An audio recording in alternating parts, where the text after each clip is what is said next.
Hey Extinctioneers, I'm Islander, project lead for Echoes of Extinction. This month we've been hard at work refining our tech demo, and today I want to share what everyone on the team has been up to. As you know, we're gearing up to release the tech demo and our Indiegogo campaign, so everyone is putting in extra time to make sure this tech demo is a good representation of the work we can do, even with the limited to no funding. A lot of our time has also gone into bug fixing, as we ran across some fatal errors on the build that needed our attention. I'm happy to say everything is still on schedule so far, but we'll keep you updated if anything changes.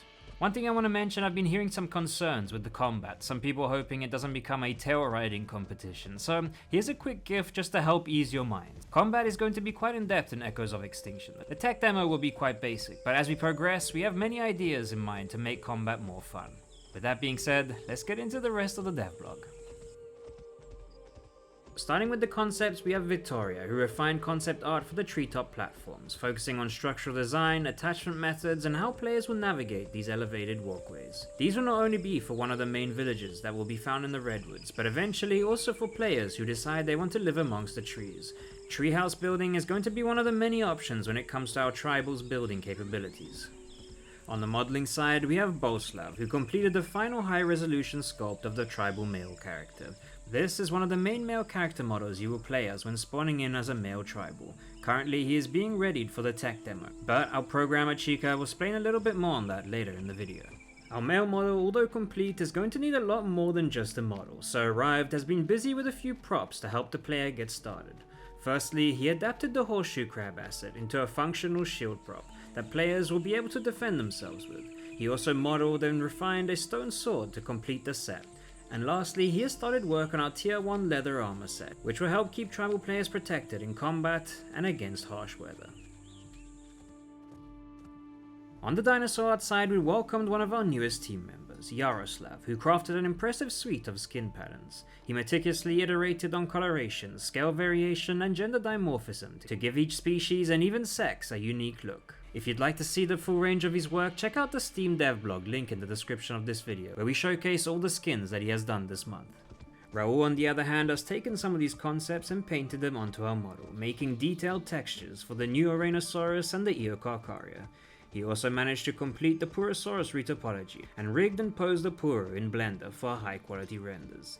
Animations will eventually begin on the Puro once we have completed the Oranosaurus and the Eocarcharia.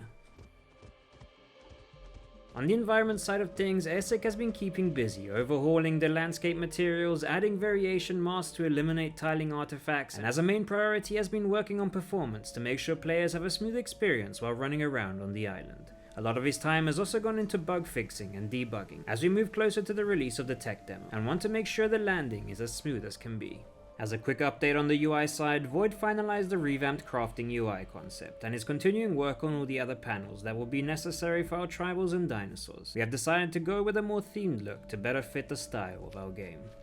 On the tribal side of programming, Chica updated all the in-game menus and HUD elements to align with our latest concept, as well as integrated the new tribal male character into the customization system with enhanced sliders for appearance options. Next, he is working on adapting the new animations we made for our model. This will ensure smooth locomotion and animation transitions. Instead, on the dinosaur side of programming, Furious has squashed several fatal crashes and general issues, as well as implemented early visuals for organs and edible meat chunks in the diet system. For the weather side of things, he has also adjusted weather logic to support region-specific climates, to avoid things like snowing in the jungle biome or sandstorms in the snowy mountains. Furious also introduced the Oranosaurus with basic functionality. It's still a work in progress and is pending all its sounds and animations before being fully functional. The Puro has also been added to the test level for scale validation. We really get to see the sheer size of this creature. Lastly, he has set up the first iteration stats for Eocarcharia and Oranosaurus, using a preliminary point-based balance system. On the animation side, Sadik rigged the new tribal human on our existing skeleton, as well as fine-tuning weight painting, especially on the hands to prevent deformation. She also began locomotion work on the Oranosaurus, addressing sail collisions, reducing unwanted jiggle, and refining its walk-run cycles to capture that unique lumbering personality. On the other hand, Kleina has completed the bite, drink, scent, and bush-eating animation cycles for the Oranosaurus, polishing key transitions and preparing those assets for the programmers to integrate into the project.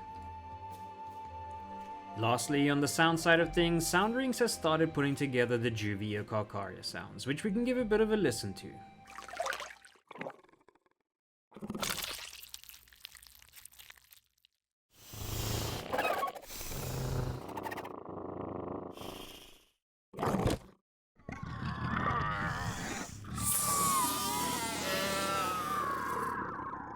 Before this video ends, I want to take a moment to thank all of our Patreons and supporters. You guys help keep us motivated and excited for the future of Echoes of Extinction. If you'd like to support us on Patreon and help fund the game, as well as get some special rewards, the link to that will all be in the description. You can also wishlist our game on Steam to help boost our visibility, and join us on Discord to keep up to date. I'll see you guys again next month with some more updates. Thank you again, and cheers.